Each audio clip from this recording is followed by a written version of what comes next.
Bendito seja Deus, eu quero cumprimentar a todos com a paz do Senhor Jesus Cristo. Olha nós aqui de novo.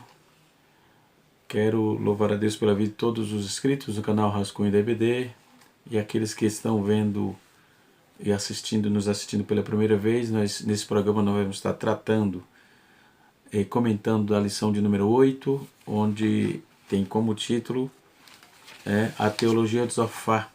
O justo não passa pela tribulação.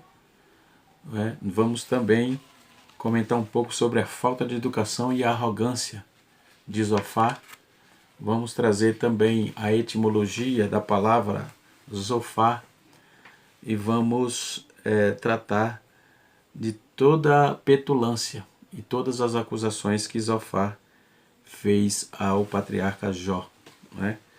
E a nossa lição, lição de número 8, conforme já disse, ela está muito embasada dentro desse texto que eu citei, dentro dos textos de Jó capítulo 1, capítulo 10, aliás, Jó capítulo 11, versículo de 1 a 10, e Jó capítulo 20, versículo de 1 a 10. São os dois argumentos, duas falas de Zofar. Ok? Então vamos trabalhar essa proposta e vamos ver da forma que Deus trabalha na vida de Jó mais uma vez.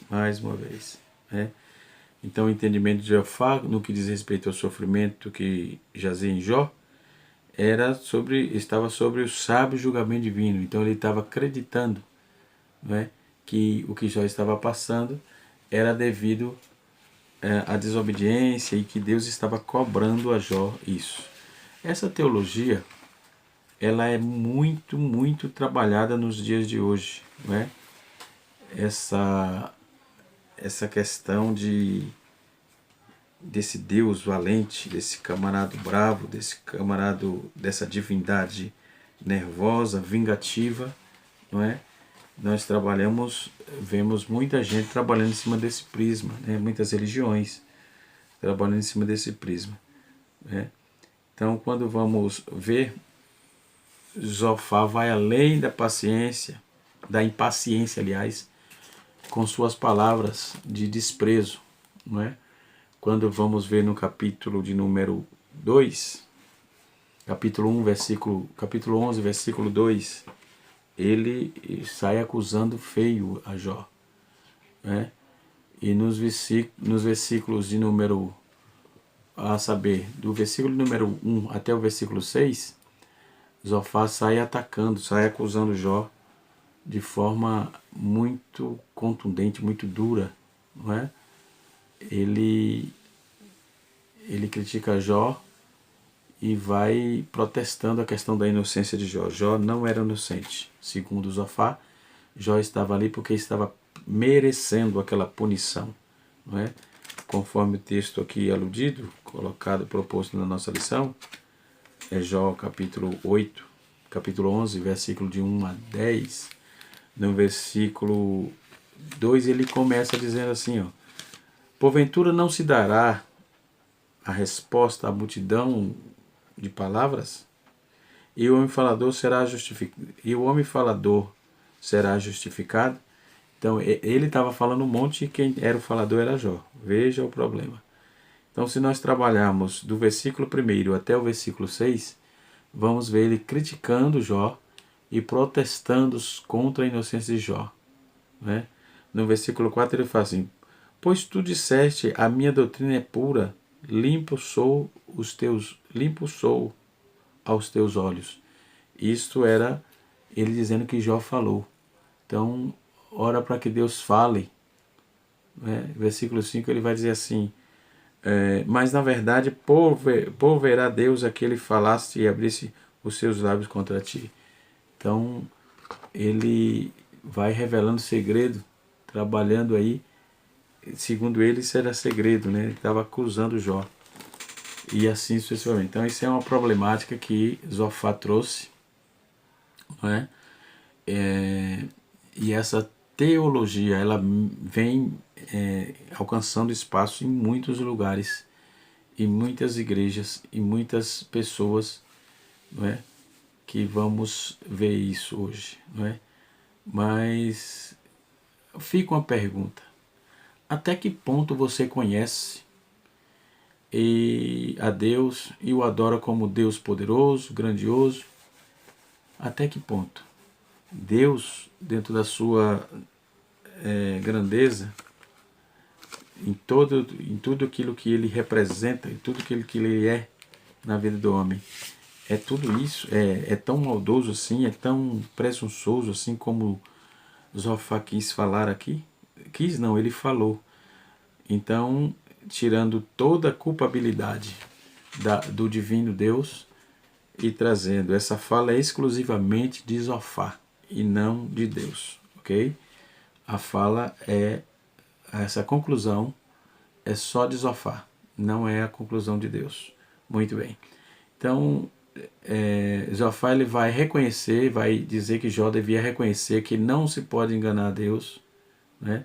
O versículo 11, ele fecha essa questão dizendo: logo ele devia se arrepender dos pecados, do que levar a uma situação dramática para tentar enganar. Isso era a ótica e a visão de Zofar, certo?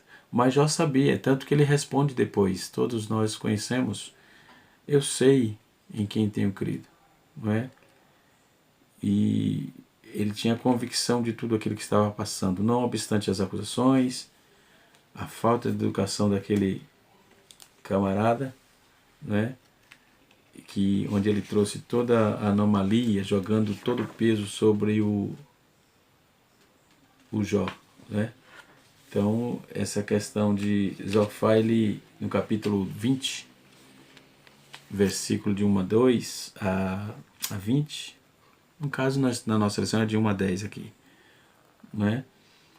Ele se apressou, ele foi presunçoso, ele foi duro, ele não observou a situação do patriarca e só o patriarca estava entendendo o que estava acontecendo com ele. Zofá não entendeu absolutamente nada. Jó estava se sentindo afrontado aí, com essa fala infeliz, digamos assim, infeliz, de Zofá. Veja o que diz o versículo 2. Então respondeu Zofá, o Naamatita: visto que os meus pensamentos me fizeram responder, e eu me apresso. Eu vi a repreensão que me envergonha, mas o espírito do meu entendimento responderá por mim. Ele agora já vai começando a entender que ele se apressou, que ele se precipitou, não é? Então, ele vai dizer no versículo 2, versículo 20, capítulo 20, versículo 5, ele vai dizer assim: o júbilo dos justos, dos perversos, é breve, e a alegria dos ímpios é momentânea. Então ele começou, o trabalho dele ali foi de acusação, né? Ele vai trabalhar de forma muito grossa contra Jó. É um negócio assim meio que uma discrepância totalmente equivocada do Naamatita, né? Ou seja, de Zofá. Ok? Então vamos lá. O que significa? Quem foi Zofá? O que significa o nome Zofá? Certo? No hebraico, essa palavra quer dizer de sofá. Em algumas versões da Bíblia, por exemplo, a Septuaginta, o nome traduzido por Shofá. Né? Nós vamos ver isso. Tem uma fonte muito importante aqui, né? Podemos até indicar, né? Isso aqui é a enciclopédia. É constituída de 6 volumes, certo? E no caso nosso comentário está embasado nesses materiais.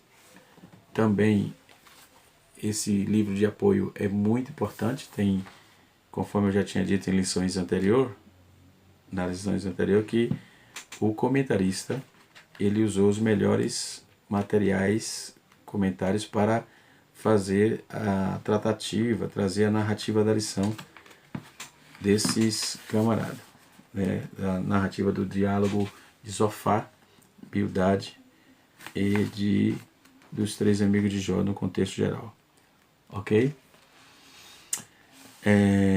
Esses três amigos de Jó, nós vamos observar que esse nome significa áspero no hebraico, né? Rígido, né? Na verdade, seu discurso era exatamente isso, né? O significado do seu nome. E vai ocorrer 4 vezes no livro de Jó isso aí. Jó capítulo 2, versículo de 2, capítulo 2, versículo 11, Jó capítulo 11, verso 1, Jó capítulo 20, verso 1 e Jó 42, 9. Né? Então, desses homens aí, dentre os três amigos de Jó, o rapaz era o mais novo dentre eles. São curiosidades da nossa lição. Ele falou por último. Então, o primeiro daqueles três amigos, ele trouxe aí toda essa questão da sua experiência, né? Mas esse moço aqui, ele fala por último e ele chega, sabe, taxado por alguns como mal educado. Eu também tenho a mesma visão, porque ele acusou o tempo todo, não é? O tempo todo Zofar acusou.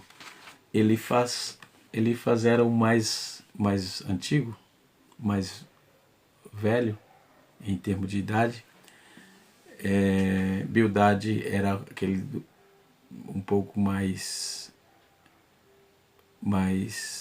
novo do que o Elifaz, e o Zofar é possivelmente o mais jovem, não é? Então, esses três amigos, eles já eram idosos, né?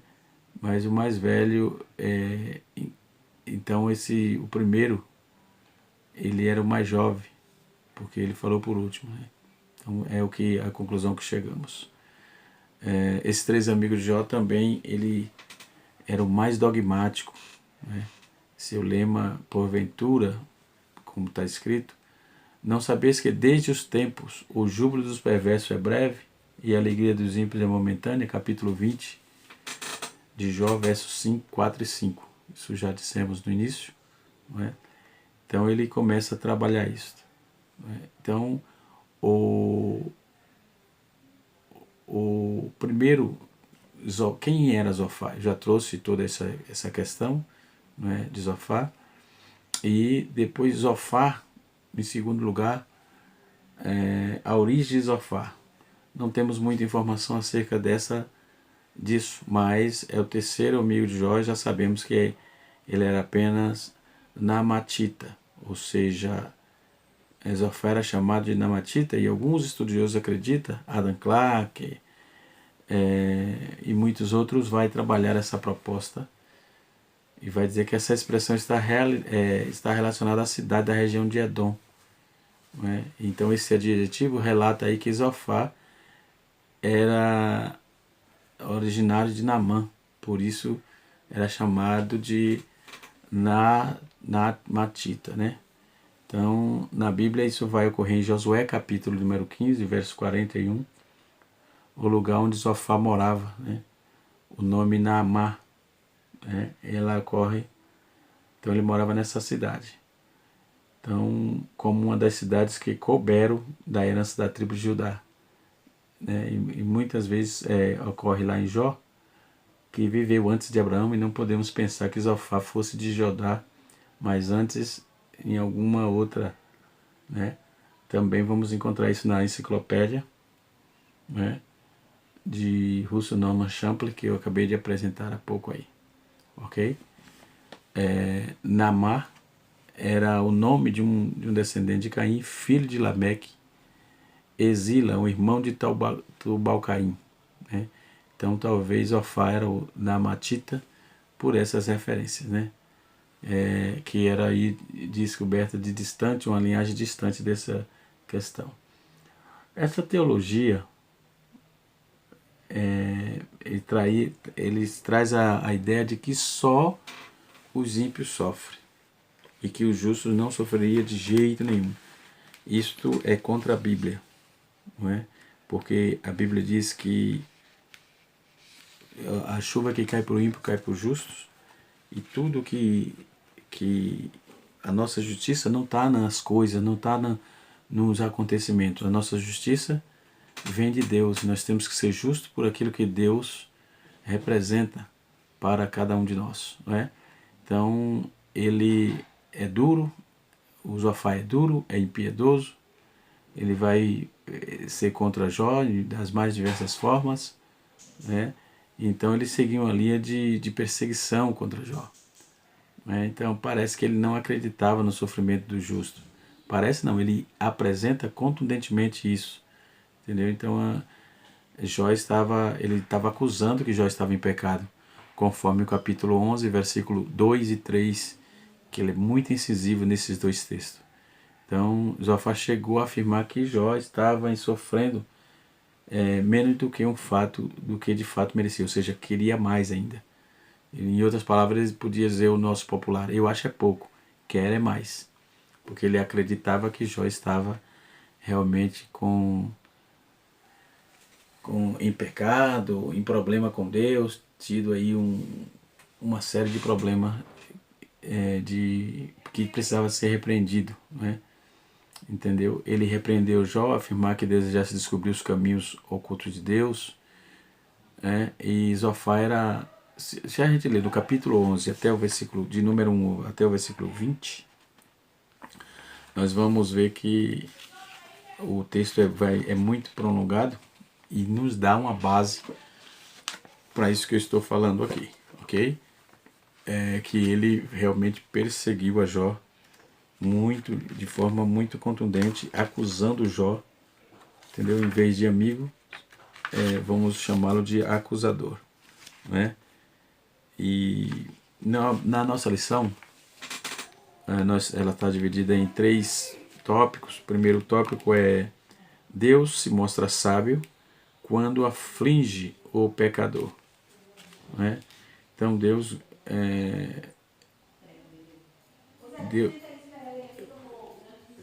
é grande, é sábio. Então Zofá defende aí que o sofrimento de Jó fazia parte de um sábio julgamento divino, né? Então, na nossa revista aqui, o primeiro tópico da nossa lição está informando isso aqui. É o que eu já disse, né? Aqui. Então, a teologia de Zofá, baseada nessa visão, é a mesma que Satanás usou, né? Para acusar Jesus praticamente, e é embasada essa teologia da prosperidade, é muito parecida. Foca nas retribuições terrenas, nos bens terrenos, e esse Deus maldoso não me deu aqui, vai morrer ali, vai sofrer ali, tirando aí toda a misericórdia de Deus, né, proposta. Então essa tese de Zofá defende que o justo não passa por tribulação, ou seja, para Zofá, se houve uma tribulação é porque não há justiça na vida da vítima que está sofrendo a tribulação. Em Jó capítulo 20, verso 5, verso 4, verso 5, verso 29. Né? Tem um outro comentarista, o Champman. Champman vai trabalhar essa proposta muito bem, ajuda bastante, trazendo aí uma visão deísta, uma cosmovisão deísta de Zofá. Então Zofá foi o mais impetuoso, foi dogmático, né? Qualquer filósofo possuía Zofá em sua própria concepção, chamando-o de deísta, né? De acordo com a sua cosmovisão, achava-se que Deus não é tão distante do ser humano. Ele dizia que a visão dele era que Deus estava distante do ser humano, apontando aí para uma retribuição negativa, né? E para a visão de Zofá, o problema estava com Jó. Jó não estava vivendo o que Deus havia dito, né, para prová-lo. Ele estava sendo provado exatamente por Deus. O Jofar não entendeu nada disso. Ele trouxe uma visão totalmente escabrosa para o contexto que Jó estava vivendo, né? Então, na primeira acusação, ele vai apontar que Jó era culpado, assim como Bildade também fez, no capítulo 8, verso 2. Jofar iniciou o seu discurso chamando Jó logo de tagarela, quando ele diz: será que acaso as tuas palavras fazem calar os homens? Né? No capítulo 3, capítulo 11, verso 3 da lição aqui, ó. As tuas mentiras não te há de calar os homens? E zombará tu sem que ninguém te envergonhe? Então ele chama Jó logo de tagarela. Jó ali sofrendo, passando aquela luta. Então ele já está... Jofar estava certo de que algum pecado tinha sido cometido por Jó. Que o pecado era a raiz daquela condição, era o ápice daquela condição, era o motivo, aliás, o motivo daquela condição de Jó, segundo Jofar, era o pecado. E isso não procede, isso é um fator procedente. Nós vamos ler a Bíblia e vamos encontrar que não procede, não precisava daquela acusação, né? Ele afirmava que Jó era resultado de um pecado. Do capítulo 11, versículo 13 a 20, ele aponta isso. Então ele continua conforme na Bíblia está aqui exposta, né? Vamos observar que a visão dele era exatamente a visão de acusação sem prova, né? Sem prova, ok? Enquanto a Bíblia diz uma coisa, ele estava dizendo outra, né? Então, Jó no seu capítulo, deixa eu ver aqui, Jó no seu capítulo de número 1, de número 11, no seu versículo 13, né? No versículo 13 ele vai trabalhar essa questão tentando denegrir Jó, trazer a Jó uma problemática, não é? Essa acusação era muito séria, né? Deixa eu abrir a Bíblia aqui. Eu vou usar uma versão interessante. Eu acho bastante interessante. Que é nesse texto aqui. Capítulo 11, verso de número 13. Se puseste o teu coração e se estender as tuas mãos para Deus, se lançarás para longe a iniquidade da tua mão, e não permitirás habitar na tua tenda a injustiça. Então ele acreditava que Jó estava com problema. Então o versículo 15 vai dizer: então levantará o teu rosto sem mácula, e estarás seguro, e não temerás, pois te esquecerás dos teus sofrimentos, e dele só terás lembrança como as de água se passam, e a tua será mais clara que o meio-dia, ainda que ele haja trevas, será como amanhã. Sente-te-ás seguro, porque haverá esperança, e olharás ao redor e dormirás tranquilo. Versículo 18. Deitar-te-ás e ninguém te espantarás, e muitos procurarão obter o teu favor. Versículo 20 ele fecha: mas os olhos dos perversos desfalecerão, e o teu refúgio perecerá, e a tua esperança será o render do espírito. Então, podemos observar que ele acusou de forma clara, e ele estava afirmando que Jó estava passando por aquela luta devido ao seu problema de estar em pecado com Deus, né? Isso é improcedente, isso não é verdade. Isso aqui não reflete a verdade, né? A segunda acusação, ele não tinha conhecimento de Deus. Ele vai apontar que Jó não tinha conhecimento de Deus, conforme o capítulo 11, versículo 5.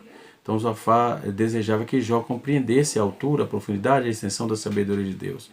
Isso quer dizer, ele está dizendo, você não está assim porque não conhece a Deus, teve problema, não sabe como resolver, não é? Então ele tirou as suas próprias conclusões. podemos ver que ele começa no versículo 8, versículo 9 do capítulo 11. Né? Com isso ele estava insinuando que ele próprio conhecia a grandeza da sabedoria de Deus, né? E que poderia ensiná-lo, ou dizia a Jó como é que era. Então Jó encerrou essas acusações, ele vai citar um provérbio para mostrar a falta de entendimento do Jó, né? Quem traz essa visão é o Warren Wiersbe, não é? Ele vai trazer essa visão. Então, ele vai dizer assim, os asnos selvagens eram considerados os mais estúpidos dos animais. Daí a metáfora usada por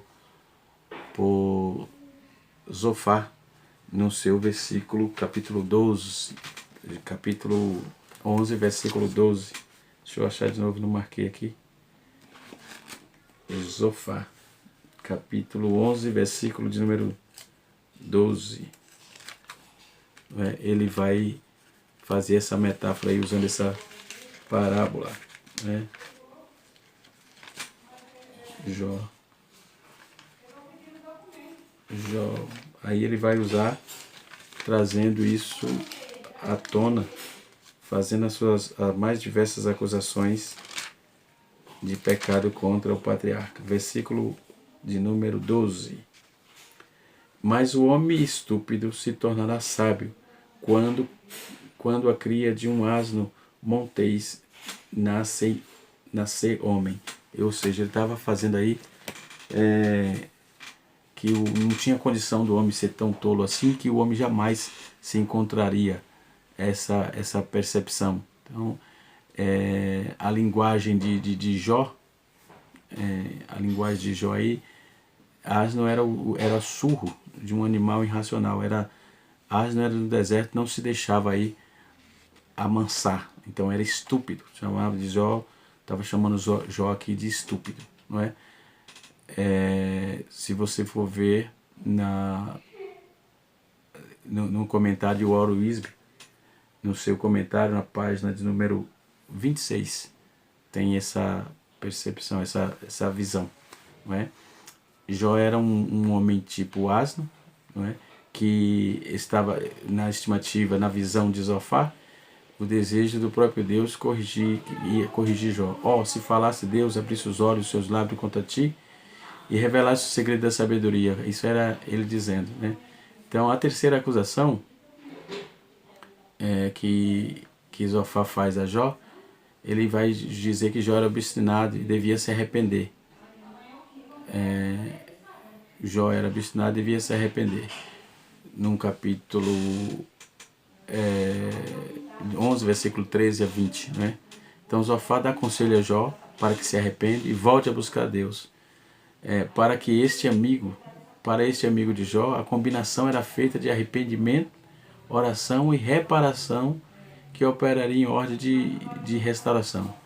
Então, observe que Zofar estava falando nada com nada.